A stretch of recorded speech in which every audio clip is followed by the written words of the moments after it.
Good afternoon, everyone. Thank you for joining our post-election market update.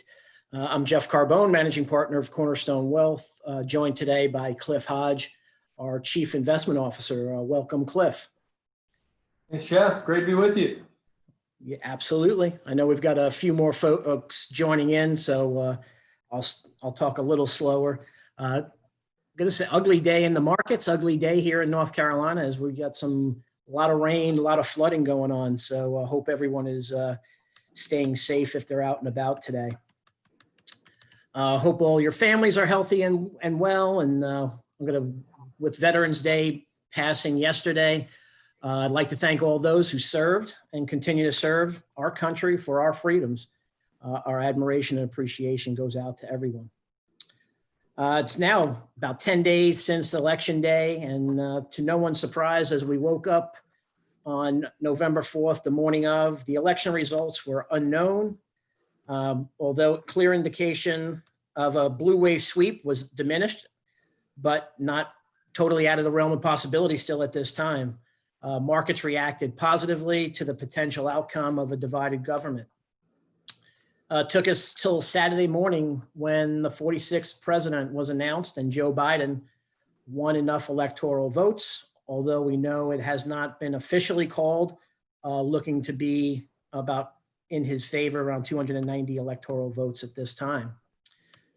Still over 15 or so races to be decided, and certainly the big runoff in Georgia will ultimately determine where the Senate will fall. And that's not going to happen until around January 5th, and we'll talk about that a little further during the presentation. On Monday, an announcement from Pfizer, positive news on vaccine results coming from the trials that they've been working through. Typical effective or efficacy rate on the flu vaccine usually comes in around 65%. And the Pfizer study was showing around a 90% effective rate with little or no side effects. So positive news coming there. We also had that the next day followed by Eli Lilly with some potential treatment possibilities as well. So all that while the numbers of cases of COVID keep rising and additional methods to contain the virus are being put in place at this time. The question is really how long will it take for the distribution of the vaccine as well as the willingness of those to take it. From the study or from Pfizer's press release, it's around 30 to 40 million doses in 2020 should be administered. They're going to be ramping up to about 1.3 million doses in 2021. And from my understanding, it's each person who does take the vaccine will need 2 doses. There's an initial shot, and then there's a follow-up a few weeks later with a booster shot. So we could have potentially over 700 million people throughout the world vaccinated in some way. Cliff, lots to dive into today. So why don't we begin the presentation and let's go over your agenda for the day. Thanks, Jeff. Can you see the presentation there? Is that coming up? You're all set. Great. Well, yeah, thanks everyone for joining us today. I know that the election is top of mind, so that's where we're going to focus a good bit of our time on the call today. So we'll provide an update on where things stand, hit on some important upcoming dates, look at various scenarios as to the way that the election could ultimately play out. But we'll have a little bit of a closer look at the Bush-Gore 2000 election, as there are some similarities as to the way things could play out here in 2020, what happened in what happened in the markets, and then lastly hit on some policy and market implications. So with that, we will go ahead and dive in. And as Jeff mentioned, starting with the presidential race, many of the major news networks have called the race for Joe Biden with 290 electoral votes electoral college votes rather over and above the 270 needed to win. And while this is the most probable scenario, the decision to call the race belongs to the Electoral College, which will be getting together to meet on December 14th. to ultimately decide who will take over as the commander-in-chief. We've highlighted some of the more controversial swing states on this electoral college map, including our home state here of North Carolina, which has yet to be called. But as I said, it's not quite yet a done deal for Biden. Now, as you all are likely aware, it's been on the news 24/7 that the President Trump's legal team has filed quite a few lawsuits to block some of these key states, specifically Arizona, Michigan, Pennsylvania, from counting votes either due to fraud or either due to the legality of mail-in voting in some of these controversial swing states. There was actually just a decision that broke this afternoon from Pennsylvania, where one of the state judges is not going to allow some of the later arriving mail-in votes. So likely going to be a lot of back and forth over the coming weeks. As well, we know that at least two states, Wisconsin and Georgia, are headed for a recount. A couple of others that are going to be very close, Pennsylvania and Arizona, both require really tight margins for error to go to a recount. So it's potentially the way that things may shake out. As of now, President Trump has yet to concede the race. There's little evidence that he is going to do so. In fact, everything that we're seeing is pointing to a more protracted battle where the presidency is likely to play out in the courts and potentially even Congress. So what this does and what this means for markets is additional uncertainty, which markets are not fans of. And we saw a little bit of a pullback today based on some of the headlines around stimulus, which we'll talk about as well. But we've highlighted what we refer to as a window of risk, really between the election and the end of the year. And we really think that is still in play. So we are going to continue to remain somewhat conservatively positioned within the equity portfolios as we continue to work our way through what may or may not happen. So next we'll kind of switch gears and get a quick update on the Senate. So with the addition of the races in North Carolina and Alaska being called yesterday, the GOP does now officially have 50 seats in the Senate to 48 for the Democrats. Was the most probable that the Republicans will go on to maintain control of the Senate and have what is referred to as a split government. The Democrats would have to flip both seats in Georgia. That special election is January 5th. Betting markets currently give them less than a 20% chance of doing so. So again, the most probable base case is of this divided government scenario. When you look at the House, the Democrats will maintain control of the House, roughly 218 seats. Republicans did pick up 6, however. So that fact, along with the likelihood that the Republicans maintain the Senate, will mean that some of the more far left policies that have been discussed, including tax hikes, banning of fracking, potentially changes to the Supreme Court or changes to Washington, D.C. or Puerto Rico becoming states, would all require bipartisan support and would likely not make their way through the more conservative Senate.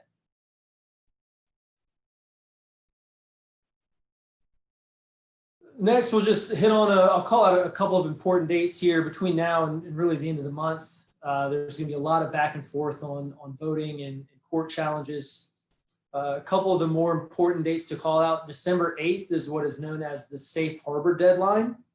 And that is the last day to avoid any sort of disputes before Congress can step in and get involved. More importantly, December 14th is the Electoral College meeting. That's where the Electoral College gets together and officially certifies votes and casts ballots for the presidency. Mentioned January 5th as the Georgia runoff, and then last but not least, January 20th is Inauguration Day. So, as you can see from the timeline here, it's still quite a bit of a ways to go until we get some sort of a likely resolution, which means that volatility, unfortunately, will likely accompany this within markets, as there are sure to be, some plot twists along the way, Jeff.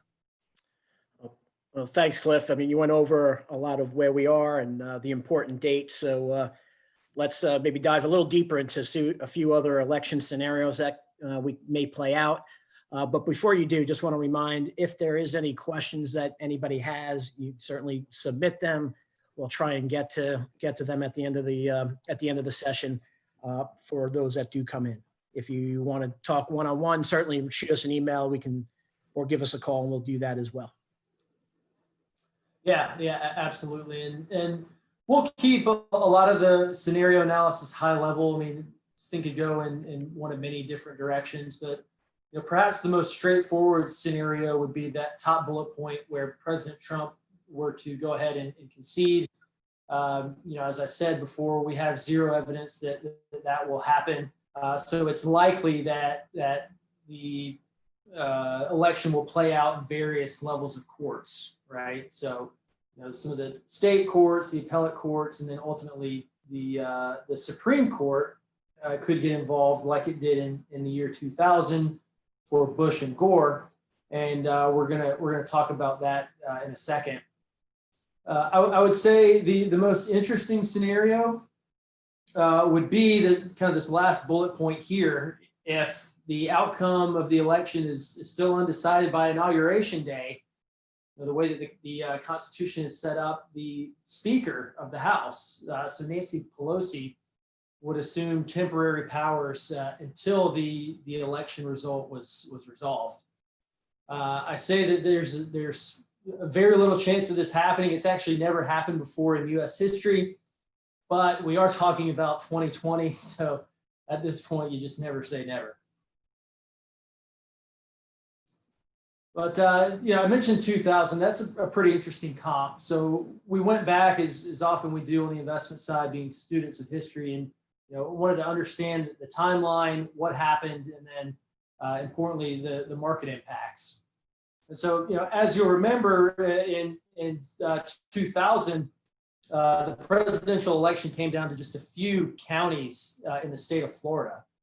There was quite a bit of highly publicized back and forth between whether Gore would be president or George W. Bush would become president, before ultimately the Supreme Court stepped in on December 12th, reversing a lower court decision on some of the recounts, which ultimately resulted in a victory for President George W. Bush. Then went on to have a fairly typical inauguration process before a recession began officially in March of 2001. So we went back and looked at what happened during that time period in the S&P 500. We're looking from June 2000 to June 2001. And interestingly enough, markets sold off going into the election, much like we've seen this year. And then we got a rally into election day before ultimately having about a 12% drawdown, which coincided to the day with the Supreme Court decision that was right here at this low point, before we went on to rally, and then the market hit the economic headwinds, which ultimately resulted in a recession, and then we took another leg down. A 12% drawdown today would put us in the neighborhood of about 3,100 on the S&P 500. We closed at 3540 thereabouts today. So that would put us near that 3,100 level, which is important. That's the level that we called out in our most recent note that went out last week as what we saw as the most probable trading range for the S&P 500 between now and year end, kind of that 3,100 on the low end, 3,600 on the high end. And so, while we're not forecasting that we make it all the way down there, I would say that if we do get closer to that 3,100 level, that would be an area where we would step in and look for additional opportunities to deploy the cash that we currently have on the sideline in anticipation of a more cyclical upturn in the first half of 2021. So with that, Jeff, I'll pause and let you talk here for a moment. Thanks, Cliff. Thanks for giving us some ranges on the market, but thanks for looking back to 2000 and reminding us, what kind of transition and what happened. And again, reminder, there was a recession during that process, but there was also this year in 2020, like you said, this is 2020, so there's never, all bets are off. But we've already gone through the recession, so likelihood pretty unlikely. So let's kind of shift to what you've been talking about. Let's shift a little bit to talking about possible policy and some market implications at this time. Yeah, and Jeff, great point. We're not forecasting a double dip or anything like that at the moment, at least for the first half of 2021. So the likelihood that we do see another recession as of right now is pretty low. So thank you for mentioning that. But this slide here on the left-hand side, we highlight a few different scenarios, but the one that we're really focused on is this top, where it's both a Democratic-controlled White House and House of Representatives, GOP-controlled Senate. And then we call out some of the key takeaways here on the right-hand side. Again, that divided government is the most likely scenario at this point, but there certainly is a chance that things could play out differently. But some of the policy implications, again, first and probably most importantly to the market is smaller fiscal stimulus. There were estimates of up to $4 trillion in a blue wave type of scenario. Now it's looking like it's probably going to be closer to 1 to 1.5. Mitch McConnell actually came out earlier today and mentioned that there was not really much of an appetite for the GOP to raise their initial offer of $500 billion. So it could be even smaller. I think that was one of the reasons why we had a little bit of volatility in the market today. But by and large as well, the divided government scenario means that the Biden administration will have a bit of a smaller scope for major legislation. So tax hikes are likely going to be off the table until 2022. I mentioned some of the other things around energy policy, around changing the states and the makeup of the Supreme Court. All of those would have to go through Congress and would likely result in more centrist type of policy and legislation. One area where the president does have pretty significant leeway and powers is on the trade front. As you'll all remember, a couple of years back, the trade war with China, was it on, was it off? Were there tariffs? Was there a trade deal? So on and so forth. It remains to be seen how aggressive of a stance the Biden administration will take on trade. It is likely that some of President Trump's policies may be rolled back. But we don't yet know what the administration's stance will be on China. And then last but not least, the Fed will likely become more of a more important and more of a focus for the market, which has been a bit of the status quo really for the better part of 5 or 6 years. Everyone gets really focused on Fed meetings. There was a thought that the Fed would hand off the baton from a stimulus standpoint to the fiscal authorities, but that scenario is likely going to be taken off of the table.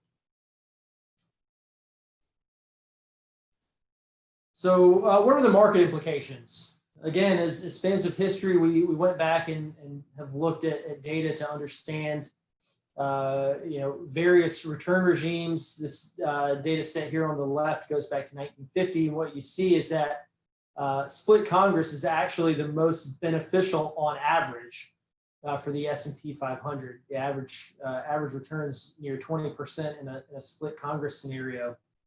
And then likewise, this is under different administrations, red as Republican, blue as Democrat.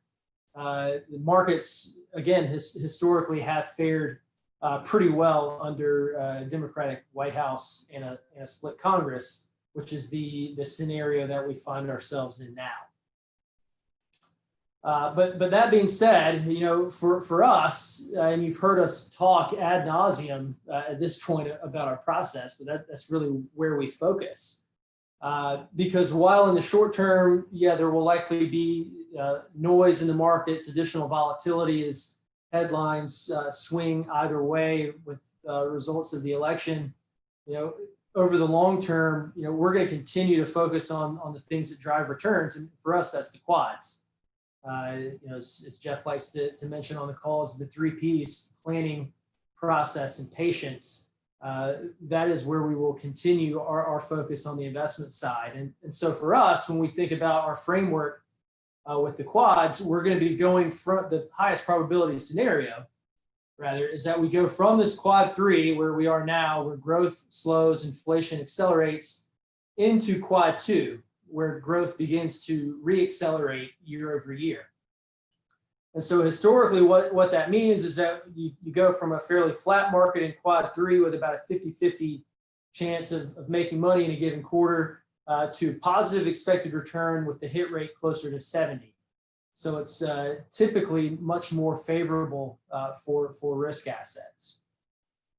And what does that mean in practice? A couple of things. As we pivot out of the stagflation risk barbell into this more of a reflationary regime. First, it's going to mean redeploying some of the cash that we have that we've been sitting on, and obviously we're going to be very cognizant of the levels in the markets where we do so. We're not just going to buy because the model says quad 2. We'll certainly be deliberate and take our time. I'll also add that during these phase transition periods where we've been in quad 3 for a couple of quarters now, going into a new phase, it can be very volatile, much as we've seen this week, even Monday, where value stocks and the cyclicals took off on vaccine news, and the tech sector got cracked. Kind of a reversal of those same trends over the past couple of days. Active management in these kinds of environments is paramount. Whether that be from a mutual fund perspective, it's important to get the exposures and the from a style factor and from a sector perspective right. Whether that's ETFs pivoting out of some of the areas that we've been overweight, like utilities and REITs, those are underweights in quad 2, into more cyclical types of exposures, such as industrials, discretionaries, and financials as well. But then also from the individual stock portfolios, taking it a step further and really honing in on trying to identify the winners within these given sectors. Really all part of our process and part of what we do. And really excited about what is all coming together and the opportunities, because it is in these kinds of environments where our process really shines. So with that, Jeff, I will turn it back over to you to take us home and see if we have any questions. Yeah, right now, I think we're given maybe a couple more seconds. One question did come in. I think we'll send an email on that one. So I think there was one question. We'll send an email response on that question. So thanks, Cliff. I mean, you went over a lot today, as always. You kind of took us back through the election, where we are. Again, still an area that needs to be fully decided. I appreciate you sharing those dates and the importance of those dates, as well as a reminder of going through that 2000 with Gore and Bush in the process, and what transpired, and kind of the range bound and what happened with the market. So again, appreciate you sharing that information, and then really the implications, right? The economic implications and the market implications, and the shifting from a quad 3 where we're barbelled, right? So you're even sides almost. If this is the growth side, you start weighting more as quad 2 scenario as things start to improve. So you'll start to see a few more changes in there, and security selection and security sectors may be adjusted some. So as I close out today, I'm going to go back to my opening comment about the 90% effectiveness of the vaccine from the COVID vaccine from Pfizer. As the Cornerstone team, we're designing our clients' dynamic financial plans involving various cash flow projections. And our ultimate goal as we're preparing those plans is to achieve over a 95% financial success through that planning. Biggest factor for a lower success rate is typically bad timing. And bad timing can come in by the involvement of a negative sequence of returns in one's early years of retirement. It could be bad timing, could involve just emotionally selling or buying at the wrong time, right? It's emotion. Ultimate bad timing could really mean going from a 95% success rate to a 65% or lower success rate. We've talked extensively on the importance of asset allocation, the importance of taking the appropriate amount of risk to meet your goals, especially when you're in retirement. It's a great time or an ideal time to check in with your Cornerstone advisor or your advisor, review your financial plan, find out and go over what your percentage of success is looking like. On behalf of the Cornerstone team, we wish you a happy early Thanksgiving. No matter what your Thanksgiving holiday is going to look like this year, and we know the year 2020 has certainly been more interesting than others recently. We've got a lot to be thankful. We thank you for your continued trust and the confidence you've placed in us as the cornerstone of your financial life. Happy Thanksgiving, everyone. Hope you all stay healthy and safe. Thank you.